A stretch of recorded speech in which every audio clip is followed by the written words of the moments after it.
During the ESPY Awards, prominent NBA players used the award ceremony as a platform to share a message of love and raise awareness about their communities and what they're facing.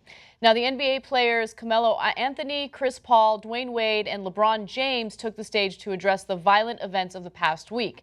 They didn't only talk about the shootings that impacted Black individuals, they also talked about the shooting in Dallas. And I think that their speech was actually incredibly powerful. I want to give you just a snippet of it, and then we'll discuss. The events of the past week have put a spotlight on the injustice, distrust, and anger that plague so many of us. The system is broken. The problems are not new. The violence is not new. And the racial divide definitely is not new. But the urgency to create change is at an all-time high. We stand here tonight accepting our role in uniting communities to be the change we need to see. We stand before you as fathers, sons, husbands, brothers, uncles, and in my case, as an African-American man and the nephew of a police officer who was one of the hundreds of thousands of great officers serving this country. But Trayvon Martin, Michael Brown, Tamir Rice, Eric Gardner, Laquan McDonald, Alton Sterling, Philando Castile. This is also our reality. Generations ago, legends like Jesse Owens, Jackie Robinson, Muhammad Ali, John Carlos, and Tommy Smith, Kareem Abdul-Jabbar, Jim Brown, Billie Jean King, Arthur Ashe, and countless others. They set a model for what athletes should stand for. So we choose to follow in their footsteps. The racial profiling has to stop.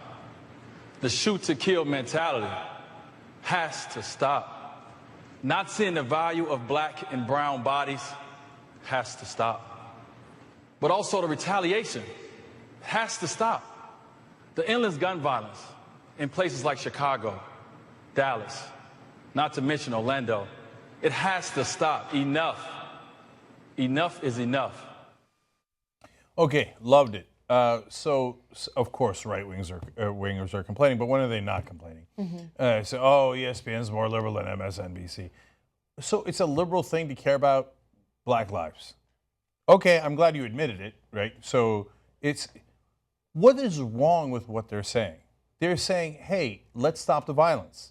They said over and over again that they don't want any violence towards cops either because their family members are cops. So being against violence is a bad thing?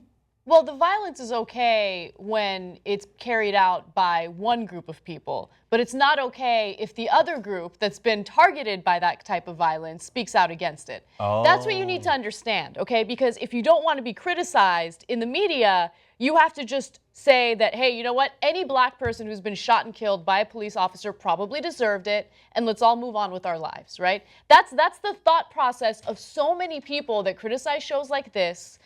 People like Tommy Lauren, who goes on her show and acts as if, Black people are just gathering and protesting throughout the country over nothing. They've all had similar experiences, but they're all making it up simultaneously throughout the country. Anyway, I feel like this situation's hopeless. I love that moment of the ESPYs as well. I don't know how effective it'll be. I think they did a good job in being incredibly fair and balanced in their commentary there. But it doesn't matter how fair and balanced they are in their commentary, okay? Those who refuse to believe what Black people are going through in this country will continue to refuse to believe it. Well, I think it makes it, first of all, probably the best thing that's ever happened at the ESPYs. People are like, oh my God, why are they doing this at the ESPYs? Okay, I know, I've seen the nice place. Great, fantastic, right? I'm a sports fan, I love all that stuff. But to have an intelligent moment, a caring moment, where we try to actually help other Americans is not a bad thing, it's a great thing. So probably the best thing they've ever done. And I disagree with you on a couple of things. First of all, you know me, I'm an eternal optimist. I believe that we can unpoison the world. And I think this is part of that when they speak out. But more specifically in this case, you have to remember how many people love these athletes. And it's not just Black people who love these athletes. White people love these athletes. All Americans not all, but a lot of Americans love these athletes. So, and LeBron spoke out really well as well. He just didn't want to give you the whole thing. But when LeBron says something, Dwyane Wade says something, they pay attention a little bit more than if we said it or Jesse Jackson said it. So to use that star power in a positive way is fantastic. And look, when the Muhammad Alis of the world spoke out, it made a difference. And so now they're celebrated. And when they spoke out, believe me, they got even more criticized than these guys are getting today. At the time, they're like, how dare you, know your role. And they wouldn't call Muhammad Ali. They'd call him Cassius Clay. They wanted to strip those runners in the Olympics of their medals. And, you know, they hated them. How dare you? And so it's the same guys who don't want equality that then, you know, rise their heads. And that's the guys that we're dealing with today. But don't worry about those guys. We got to go reach the new generation. They want to poison the new generation and divide us between black, white, and et cetera. We want to unpoison the culture and say, no, everybody should be treated equally.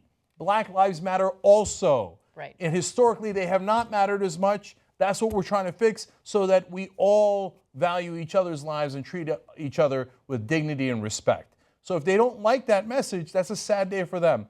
So we have these guys who are incredibly famous and celebrated on our side. Great. Love it.